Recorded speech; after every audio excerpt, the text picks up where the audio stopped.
Proclamation News and Gatherence with the prominent Professor Johnson at P&G. We are here today. We just got back in the Essex constituency. We was in the Isle of Wight. We was, ladies and gents. We was in the Isle of Wight, where just across the water is Jersey, and the French fishermen were kind of doing some piracy, stealing our national resources from our fisheries. On the way home, which was the 14th, Friday the 14th, I still see the Royal Navy ships that obviously were going out to try and stop the fishermen trying to fish in our seas. Anyone else here that's good at aqua politics? Talking about aqua politics. Anyone else that's clued up in aqua politics about piracy that goes on in all over the world? Somalians, another country that go doing a lot of piracy, going nick everyone's national resources. Maybe they're low on national resources. Anyway, thank you all for coming through. If anyone's suffering with depression or anxiety, I'm going to give you a good website to go to. Relax-UK.com. Relax-UK.com. Relax UK Limited, health, travel and wellness products since 1997. UK relaxation shops selling various ranges of products from relaxation, travel, well-being, biofeedback, sleeping and natural products. I've got some, when I get these products, I like to, test and trial the products myself to make sure it is what it says on tin. And they're one of the best. Well, it's been a health, travel and wellness product since 1997. The company's been going for many years. So there you go.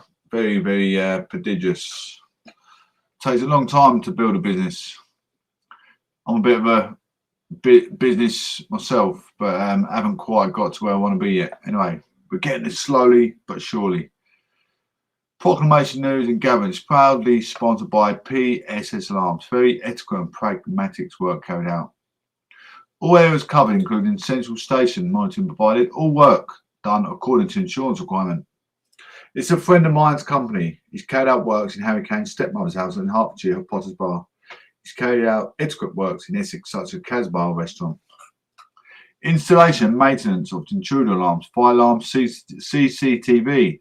All work guaranteed and certified to SSAIB standard. 24-hour call-out service can provide CCTV for pubs, clubs, restaurants, or new business setup. Mention Professor Johnson for an extra discount. Think safety, think first. Secure your equity, because your safety and priority in your business are paramount. Okay, make sure you secure your business. The telephone number to contact is 07908 216 142. Get a pen ready. I'll give you a couple of seconds. 07908 216 142. I'll repeat. 07908 216 142. Thank you all for supporting Proclamation News and Gatherence. Everyone come through supporting the show. If you are listening, please subscribe to our YouTube channel as well as Proclamation News and Gatherence. You can see us live on all social medias, including Facebook, Twitter, YouTube, and I think we're on Streamlab as well, I believe. I'm not quite sure, but I believe so. Anyway, we're talking about men's rehabilitations. Actus Reus. Hello, Supercell. Lovely to see you, Supercell. Hope you're well, Gil. Hope you're well. Man 64 arrested on suspicion of murder after woman aged 60 is found dead. How you doing, Supercell? Hope you're well. Hope you're well. Please say the man and woman are believed to have been well known to each other. Man 64 is in custody after woman aged 60 is found dead. Oh, that's nice to hear. So have you seen much of Jennifer lately? Have you spoken to Jennifer or Anyone like that at all? A 64-year-old man is in custody after a woman aged 60 was found dead. Police and South West Ambulance were called to a house in Wanacotts Road, Okehampton, Devon, in the early hours of Saturday morning, where a 60-year-old female occupant was pronounced dead. The full circumstances of her death is unclear, but the police are currently treating it as suspicious at this time. The 64-year-old man, who is believed to be known to the victim, is currently in police custody after being arrested on suspicion of her murder. I was watching a film on Netflix the other night. It's got Martin Luther King. You know, when people do this peaceful protest on Black Lives Matter, obviously, you know, it's got a hand on several occasions. But when you look at the film, I think it's Selma with Martin Luther King in, and see how the black minority got treated by the hillbillies in America. It's devastating. Absolute. It's barbaric how they got treated. It's disgusting how the mixed race and the coloured community got treated. Absolutely horrific. Absolutely disgusting. When you see people like going against Black Lives Matter movement, it's upsetting, because you see what they went through back in them years with Martin Luther King, etc. Nelson Mandela, what they stand for, what they're trying to make with inequalities throughout humanity. Because at the end of the day, we shed the same blood and we share the same bread. So why is there so much fascist commitment in this world? I do not know. I cannot preach it enough. Between fascism, xenophobia, racism, all the stupid walks of life that get involved in discriminating different minorities is a shock, absolute shock. Treat everyone with respect. That's what needs to happen. Treat everyone with a bit of respect. Anyone else seen that film on Netflix called Selma, Martin Luther King? 1,000 people marching through London in protest. This is what bothered me. Like, we're coming out of coming at the end of COVID, maybe, but it's more variants in London, so more people are marching through London and protesting. At midday on Sunday, demonstrators arrived at Hyde Park near Marble Arch to march. There's people all saying end the siege.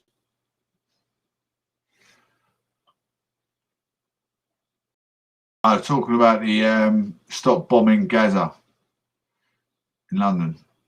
People gathered at Marble Arch in central London and had a march in solidarity with the people of Palestine amid ongoing conflict with Israel.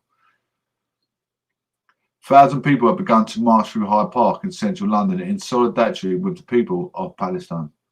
Demonstrators chanted "Free, Free Palestine" and held banners calling for an end to the bombing of the territory by the Israeli forces.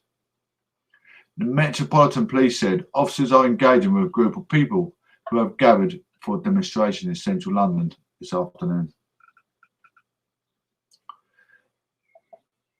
A policing plan is in place to ensure everybody is kept safe and to reduce the spread of COVID-19. Organisers say immediate action is needed by the UK government to help end the brutal violence against the Palestinian people. At midday on Saturday, demonstrators arrived at Hyde Park near Marble Arch to march to the Israel embassy, holding banners and chanting. Among those expected to address the crowds are former Labour leader Jeremy Corbyn, Diane Abbott and Zahra Sultana. It comes as thousands of Palestinians have been forced to flee from their homes after a week of sustained conflict. Since Monday night, Palestinian militant group Hamas has fired hundreds of rockets into Israel, whose military responded by barraging the Gaza Strip with a tank fire and airstrikes. At least 126 people have been killed in Gaza, including 31 children and 20 women. In Israel, 7 people have been killed, including a 6-year-old boy and a soldier. The demonstration in London was organised by the Palestinian Solidarity Campaign, Friends of Al-Aqsa, Palestinian Forum in Britain, Stop the War, Connotation, Campaign for Nuclear Disarmament, and the Muslim Association of Britain. A spokesperson for the organisers said, "It is vital that the UK government takes immediate action. It must allow an Israel brutal violence against the oppression of the Palestinian people to go unpunished. UK government is complicit in these acts as long as it continues to offer Israel military, diplomatic and financial support."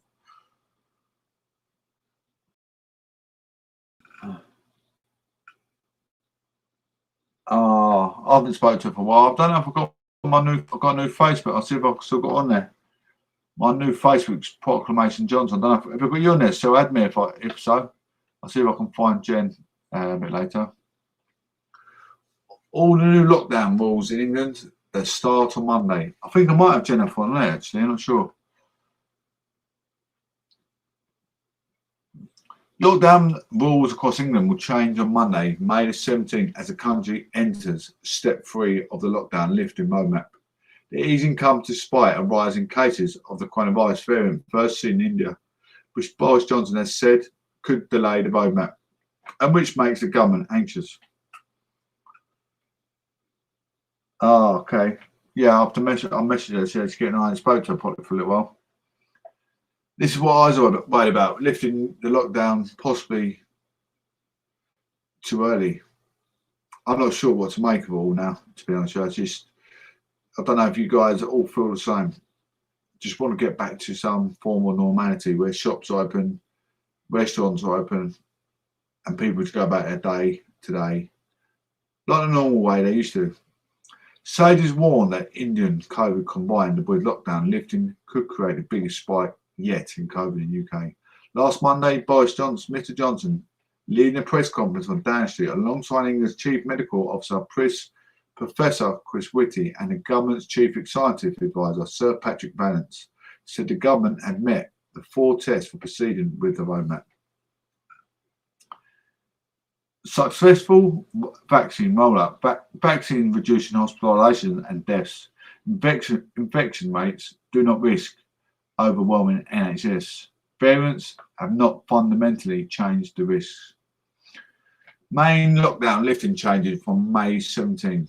From May 17, England, people can meet outdoors in groups of up to 30 people. People can meet indoors with groups of up to 6 people, or maximum 2 households with bubbles, whichever is larger. Pubs, bars and restaurants were allowed to reopen indoors areas for the first time since New Year. Also open on May 17th are indoor entertainment, including cinemas, museums and children's play areas. Yeah, I'm going to message Jennifer after so she's getting on. It's nice to see you come through as well, so thank you. Theatres, concert halls, conference halls and sports stadia can also be open to large events with capacity limits. Organised adult and sport and exercise classes will be allowed indoors, and saunas and steam rooms can be open. Domestic overnight stays with friends and family will be allowed, as will staying in a venue with people from different households. Hotels, hostels and B&Bs will be open. Previously, only self-contained venues with your own household were allowed. The 30 mourner limit at funerals will be axed. Instead, funerals can all have any number of mourners as long as it is within the venue's COVID safety capacity with social distancing. Babies and young children are included in the 30 and 6-person limit on gatherings. They are not exempt. One exception to this is for the support groups and parent and child groups. These can take place up to 30 people, plus any number of children under 5 on top of that limit. These are no plans to give any exemption to current rules before May 17th for up-and-coming festival Eid. You know, when we had that Eid festival the other day, I said, you know, congratulations to the Muslim community. They played a massive part in our World War I and World War II. can only but thank them and let them have a great time on their National Day. New rules of hugging from May the 17th. The government will act guidance in place since March 2020. It says people in England should social distance, stay 2 metres apart from anyone outside their household or bubble. Instead, people will be told they can choose whether to socially distance from family and close friends. This means people can choose to hug, kiss or shake hands with their friends, relatives in a park or home. Importantly, this will be aimed to people meeting within legally allowed group sizes, 6 indoors, 30 outdoors. It does not apply to people from 2 different small gatherings hugging or strangers hugging in a street or a pub. People will be told to exercise their own personal judgment in line with the risks. They'll be urged to remain cautious because some people are more vulnerable to severe illness than others, and vaccines do not eliminate the risk from COVID. Please do not take a lateral flow test before hugging. But it's one way of reducing the spread of disease. Likewise, people can meet indoors or with the windows open or wear masks if they choose to. There is no limit of the amount of time you can spend with people in a day or time spent in a pub or a restaurant. A stress close contact with an infectious person is still the most likely cause of the spread of coronavirus. I mean, who's looking forward to going back to hugging and kissing your friends or, you know, or someone you want to get intimate with? I don't know. bit ironic coming on my station. Someone you want to get intimate with. Who wants to get kissing and hugging someone? New social. I mean, who's been listening to the rules and who hasn't even? New rules, social distancing rules from the May 17th. Why do social distance rules and regulations remain in places including social care, shops and pubs and restaurants? Drinkers and diners still check in with the NHS app. When arriving at the venue, and customers and staff must wear masks when moving between tables. While cinemas reopen, people will be expected to wear masks during the film unless eating or drinking. Pubs and restaurants will still be able to service only with no standing at the bar allowed. They will still have to obey the 1 metre plus rule, where people stay 2 metres apart or 1 metre with mitigations like a perspex screen. Laws ordering venues to ensure customer and following the rules remaining the same despite the relaxation on hugging within a group. Government guidance will remain to work from home wherever possible and at least until June the 21st. Government officials are unable to reassure event organisers when the rules post June 21st will be clear. Rules on masks in schools from May 17th. Face coverings for pupils will no longer be recommended in secondary schools or colleges from May 17th. This means they will no longer be worn in either classrooms or community areas despite pleas by unions. Face masks could return in some schools with local outbreaks as officials admit some discretion will be needed.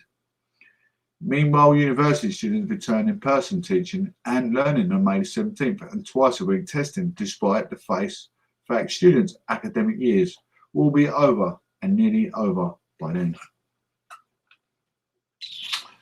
Rules on weddings. Who's looking at getting married after May 17th? Wedding receptions, wakes and other live events like bar, mitzvahs can now proceed up to 30 people.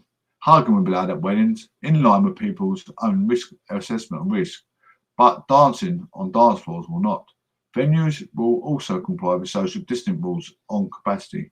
People can hold weddings anywhere it's legally acceptable to hold weddings, such as back gardens in some cases. Travel rules. Travel rules for May 17th. People will be able to travel in the green light countries on May 17th, as previously set out. The legal ban on foreign leisure travel will be lifted, meaning people can legally go to amber or red list countries. But the government guidance will remain not to travel to amber and red list countries despite it being legal. As new version of NHS COVID-19 app should go live on May 17th, allowing people to show their vaccine status for travel. If they cannot get the app, people will be able to ask NHS for a letter verifying the vaccine status to show to foreign countries demanding proof. A COVID passport for domestic use in the UK will only later and still in development. Big capacity event rules from May the 17th. Outdoor venues are permitted capacities of 4,000 people or half full, whichever is lower.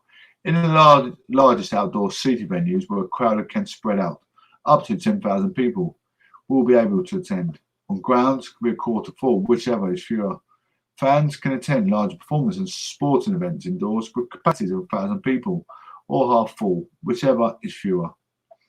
Other events that has already been taking place with bigger crowds and no social distancing, but they're all part of the special pilot scheme and people must get negative tests to enter. Just want to say thank you for everyone still listening on Facebook, YouTube, Castbox, and live TV. All the support that you guys give me day in, day out. It means substantial amounts of effort. You can all actually come in and support the show. Thank you, everyone. If you can please subscribe to my show, I really appreciate your time coming through and supporting me. A teenage girl found in a boat drifting for 22 days at sea. 17-year-old girl from Ivory Coast has shared an incredible story of being rescued after spending 3 weeks adrift at sea. Out of 59 passengers, Aisha is one of the only 3 to survive, recovering after 10 days in hospital. It's the biggest known tragedy involving migrant boats in the Canary Islands. Aisha left her hometown in November and travelled to Mauritius, where she got the boat. Only her older sister knew of her plans to make this the perilous journey. She was rescued by the Spanish Air Force crew member who she has now been reunited with. That is phenomenal news, isn't it? How horrific. Rough sleeper. Always talk me and my mate talk about homelessness. Just a few weeks ago, week before last, talk about homelessness, how they suffer on the streets, how there's not enough support to get them in accommodation. Rough sleepers in England to get 203 million funding to help them off the streets. More rough sleepers in England will be helped off the streets and into housing this year as part of the 203 million programme the government has announced. Some 2,680 people were estimated to be sleeping rough on any single night in England last autumn.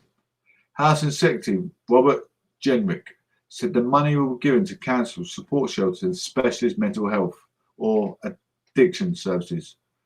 But Charity Crisis warned the funding will only scratch the service. The government said its rough sleeping initiative had reduced rough sleeping by nearly a third compared to the areas that have not taken part in the programme. Up to 14,500 beds and 2,700 support staff will be funded through the new investment of Mr. Jenrick has said. I mean, this is pumping money into it. So, you know, we want to complain, we want more money, we want more support for the homelessness, but at least we're getting something. The government said the funding was an 81% increase from the 112 million allocated for the initiative last year.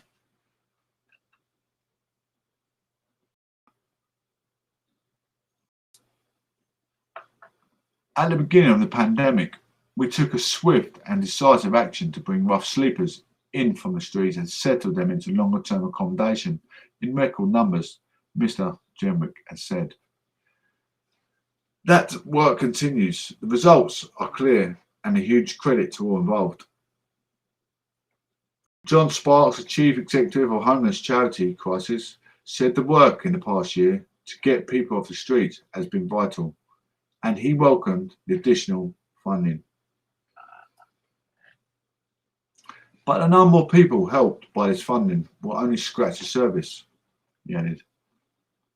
Without such sustained support, those helped off the streets today risk returning to them tomorrow. These homeless people that get sent to homeless shelter and they get kicked out half the day in the street. And they've got, if it's snow, rain or shine, whichever, they're out in the street.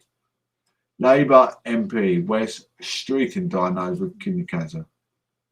From bench, Labour MP Wes Streeting has diagnosed with kidney cancer.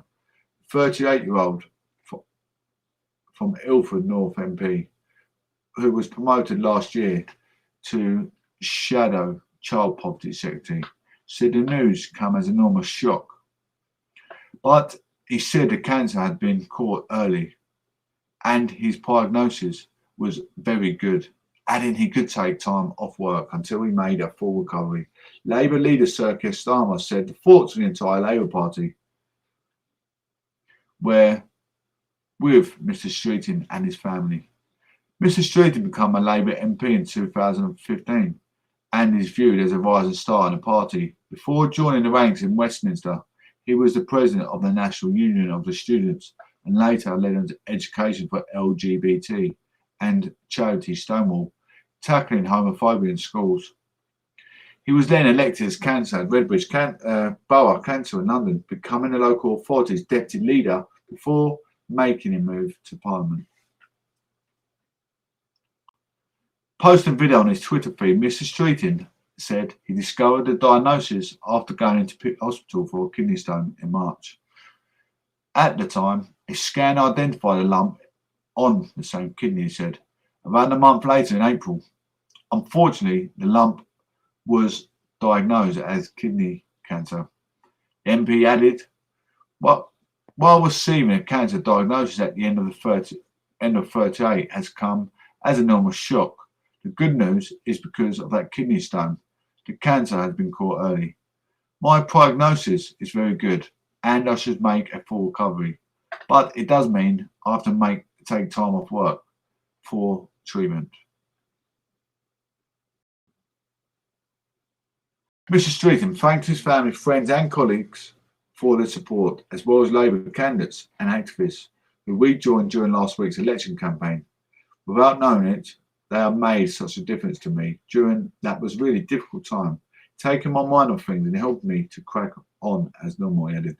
The MP's team will carry on out his constituency while he follows doctor's orders. He added, my family have made it very clear, and actually so has Keir, that I will not be coming back until I made a full recovery. Go give him his best wishes. All right? No matter what side of the party or the politics you are, someone becomes ill on any other party, you can give them your condolences to get better, and let them know you needed in your party. You need in your party for your work. So you can wish them all the best. Hopefully that won't be long. But in the meantime, bear with me and thank you very much in advance for your support. He'll be back. He will come back stronger. Politicians from across Westminster have wished Mr Streeting well in his recovery. Sir Keir released a statement saying the thoughts of the entire Labour Party are with Wes and his family at this very difficult time.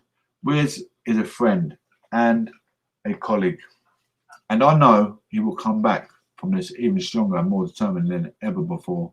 I cannot wait to see him back in Parliament as soon as possible. I mean, I'm Conservative, and I'm, giving my best wishes to him, his family. It's his job at the end of the day. It's his butter and bread. This is what puts food on the table. It's his job, so I wish him all the best. Coming from one side of the party conference to the other, I still wish him the best.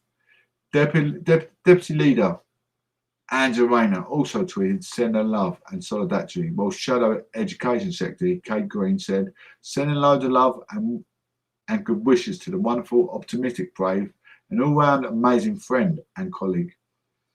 Former Conservative Chancellor George Osborne tweeted, everyone wishes you the very best and knows you'll come back even stronger, while Tory MP Nash Garner wished him a swift recovery.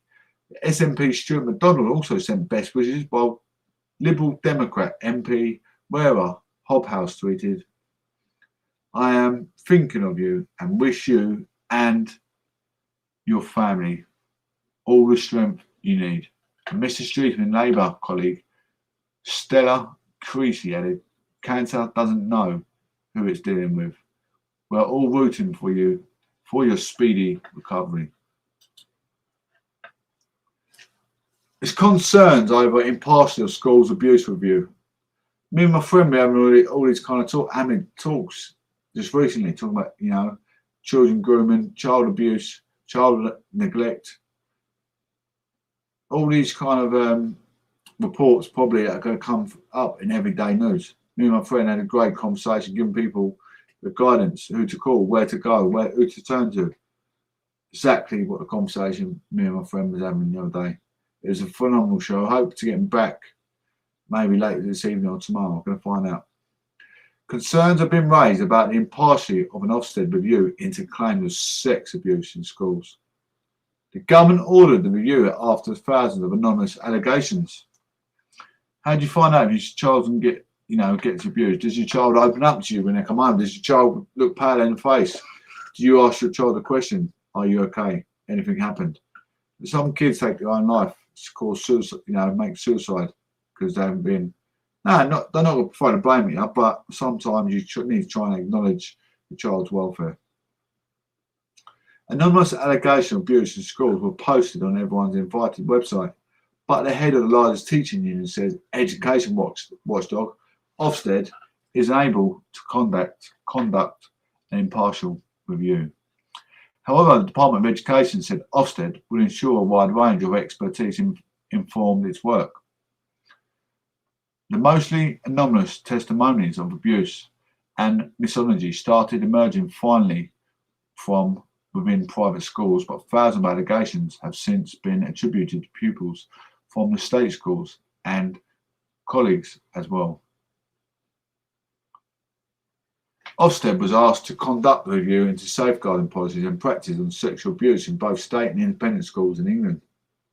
But National Education Union, NEU, Joint General Secretary Dr. Mary Boosted says the watchdog is not best placed to conduct the review. The Department for Education wants an inquiry that it can control, so it oversees Ofsted for a whole number of inquiries, because it has close relationship with Ofsted and can control the result of that inquiry and recommendation, she said. Statutory obligations. The pair of the inquiry remit is to investigate whether Ofsted and independent schools inspectorate ISI, which inspects private schools, have been robust enough in their monitoring of schools. But Dr. Boasted said what is being asked of them is something they have failed to do over decades. While the government thinks that they are in the correct bodies to do so, investigation and to make the recommendations, I simply do not understand. Until recently, the Department for Education commissioned Ofsted to monitor the ISI. But a letter from the government seen by the BBC Newsnight programme said Ofsted powers to investigate whether the private schools were meeting all their statutory obligations toward pupils were being removed, despite warnings about the impact this might have on safeguarding. What's gone wrong? Labour MP from Birmingham Yardley, Jess Phillips, also has concerns that Ofsted is conducting the review and that Dame Christine Ryan, who chairs the Education Watchdog, has strong links with the ISI links, as the chief expect up to April 2017. There is enormous conflict of interest, Mr. Phillips said, and it is just another example of making your own homework. The Department of Education, they need to admit that something has gone wrong here and that they have responsibility that did not act. The reason that the Department for Education commissioned this review is because it was the public eye, that it was the peak of public interest response to various issues. The government promised to collect this data and do similar reviews 5 years ago. Wider issues. Ofsted said it had investigated more than 30 state and private schools and colleagues for reviews, speaking to dozens of staff, nearly 1,000 pupils. We asked how well the system of support and response worked for the incidents reported, an official said. We also asked about wider issues, from lessons in classrooms to culture in corridors, to find out what the barriers may prevent young people from reporting abuse in the first place. We'll also consider role of inspection on whether our work and of it ISI could be improved in this area. The Department of Education official said it is vital that any allegations are dealt with properly. Crucially, Ofsted will work with the representatives for social care, police, victim support groups, education leaders and the Independent Schools Council to ensure a wide range of expertise inform their work, the official said. Ofsted is expected to complete its review by the end of this month. You can watch Newsnight on BBC 2 at 10:45 on weekdays. You can also catch up on iPlayer. This is Proclamation News and Gatherence, ladies and gentlemen. Make sure you subscribe. I really appreciate you all coming through, listening to my show. A little bit of no business, like show business. Anyone interested in art? Anyone interested in art? Woman sitting near a window. Pablo Picasso work sells for $100 million. The painting of Pablo Picasso has been sold for more than $100 million, making the fifth work by the Spanish artist to sell for a 9-figure sum. Woman sitting near a window, Marie Teresa, sold for $103.4 million, $73.5 million on Thursday at Christie's auction house in New York. That figure comprises $90 million of the painting itself, with fees of commissions on top. Christie said the auction house, the domestic-made painting, would sell $55 million. The work titled Femini Ozzy Pres de un Fenetri, Maria Teresa in Spanish, was sold after 90 minutes of bidding. Art market health. The impressive sales figure is a sign of markets of vitality, which will be a source of relief for the industry after an uncertain year amid the COVID-19 pandemic. Bonnie Brennan, president of Christie's America, said success of Thursday's auction signals that we'll return to normal and also a message that the art market is really back on track. It also confirms the continuing significance and popularity of works by Picasso, who was born in 1881 and died in 1973. The painting, which depicts Picasso's young mistress and muse, Maria Teresa Walter, was acquired only 8 years ago at London's sale for $28.6 million. 48.8 million, less than half the price sold on Thursday. Picasso's fifth $100 million sale. Thursday's auction marked the fifth work by Picasso to sold for more than $100 million. He's also one of a very small number of artists to have sold multiple works above the threshold, alongside Jason Pollock, Vincent van Gogh, and Jason Bacon. The record for a Picasso is $179.4 million. That's $127.6 million, which paid for his painting, The Woman of the Algiers, in 2015. Hello. How's it going? Thank you for coming through, guys. The last painting to fetch $100 million was Claude Monet's 1980 work, 1890s work, which reached $110.7 million in New York in 2019. This is the first time in 2 years that a work has broken $100 million mark since an 1890 Claude Monet Mules painting reached $110.7 million, $78.7 million at Sotheby's, also in New York. Thank you all, ladies and gentlemen, for coming through today. Have a wonderful, wonderful weekend. A couple more days of this week and the weekend is over. I just want to say thanks. Appreciate you coming through. It means a lot to me. Thank you. God bless. Have a wonderful, wonderful weekend. Take care. God bless. And speak to you lovely guys soon.